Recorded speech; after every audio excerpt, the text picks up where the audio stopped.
והצופה הנחמדה והסובלנית שלנו, שלום למנהלת החשבונות רחל. שלום, צהריים טובים. צהריים טובים. רחל, את שואלת מתי תמצאי עבודה? נכון. ומתי תגיע זוגיות חדשה? נכון. כתבת לנו שאת אלמנה, נכון? נכון. כמה זמן עבר מאז? 1.3 חודשים. ואת התאוששת? את מוכנה לזוגיות חדשה שתיכנס לחייך? כן, כן, כן. אוקיי, מה לגבי חוגים של פנויים פנויות אולי, חברים שיכירו לך טיולים? לא כרגע. לא כרגע. אוקיי, ומנושא עבודה את רוצה להישאר בעולם המספרים או שוקלת קריירה חדשה? בעולם המספרים, ואם מתאים לי משהו אחר. אוקיי, בואי נבדוק. זה בסדר שאני נמצאת בעולם המספרים. בואי נבדוק, בואי נעבור לרויטל קשני וקלפי הטארוט, בבקשה רויטל. שלום רחל, צהריים טובים. מה שלומך? צהריים טובים. יופי. קודם כל, את אישה עם המון נתינה. אוהבת מרחבים, טיולים. את אוהבת המון טיולים, נכון? יש הרבה תנועתיות עם האנרגיה שלך. זה מה זה? הרבה טיולים מאורגנים? כי יש... לפחות היית בארבע מקומות בשנתיים האחרונים, יש פה המון תזוזה של נסיעות. לא בשנתיים, לפני הרבה יותר. אוקיי, כי יש פה המון תזוזות.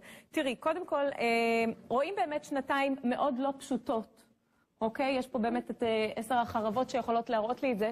יש פה שנתיים מאוד לא פשוטות, פנימי, רגשי, וקודם כל אני משתתפת בצערך. השנה הזאת בנוסף היא שנה מאוד רגישה.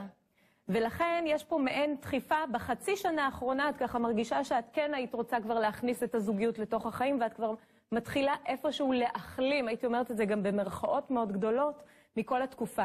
אז כבר אני אומרת שמשנת 2016, או משהו כמו עוד 7-8 חודשים אפילו, את תתחילי להרגיש קצת יותר טוב עם עצמך, אוקיי? אז אם את מתכננת לך עוד טיול קטן, אני הייתי ממליצה לך בחום ללכת ולעשות את זה. את מתכננת עוד משהו בקרוב? כן.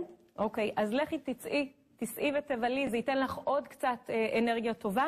אם כבר ניגע בזוגיות, תכף ניגע בעיסוק, לא הייתי פוסלת את זה, גם הסתכלתי, שיש אפשרות להכיר באמת בשנת 2016 דרך טיול מאורגן. וזה מאוד מתחבר פה בתוך המפה שלך, כל הטיולים האלה, ויכול להיות, יש פה המון סיכויים שההיכרות הבאה תהיה דרך טיול מאורגן. אז לכן צאי לשם, כן תפתחי את עצמך לתוך זוגיות, זה נכון לעשות את זה, אבל הייתי אומרת שהרבה יותר נכון בשנת 2016, כרגע מאוד רגיש עדיין האנרגיה. אני מאוד שמחה שאת מאוד רוצה להכניס לתוכך זוגיות, אבל עדיין מרגיש, תני לזה קצת זמן, אוקיי? אוקיי. יופי. מבחינת עבודה, הייתי אומרת שלפעמים את קצת פוסלת עבודות, נכון?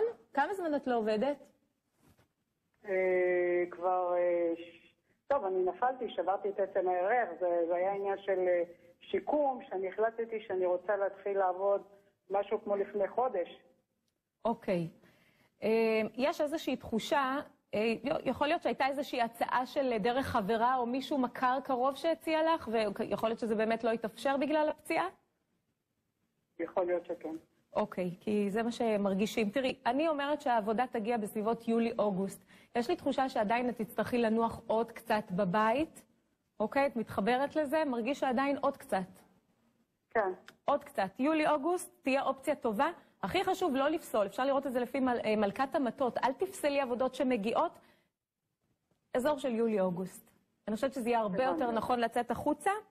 והעבודה דרך אגב גם יכולה להגיע דרך חברים ומכרים. יש המון אנרגיה של אנשים שעוזרים לך בתוך השיקום הזה ב8 חודשים, 9 חודשים האחרונים. וזה מאוד עוזר ככה להרים אותך מלמעלה. לכי עם זה, מעוד חודשיים תתחילי להרגיש הרבה יותר טוב והרבה יותר מאוזנת, רגשית, פיזית, רוחנית, הכל. מבחינת עבודה הייתי אומרת להישאר בהנהלת חשבונות כי את מצוינת, את פרפקציוניסטית, משהו מדהים מבחינת העיסוק שלך. הייתי אומרת לך לעשות אולי איזשהו חוג קטן בשביל הנפש, בשביל הנשמה, כל דבר. חוג, משהו כמו 3-4 חודשים קורס, אל תזוזי מעולם הנהלת חשבונות, כי זה משהו שנותן לך עוגן, זה נותן לך ביטחון, ואת אוהבת את זה בסופו של דבר. רחל, אז עולם המספרים קורא לך לחזור אליו. מתגעגע. אני מאחלת לך בהצלחה, יקירה. תודה. תודה, רויטל. בשמחה.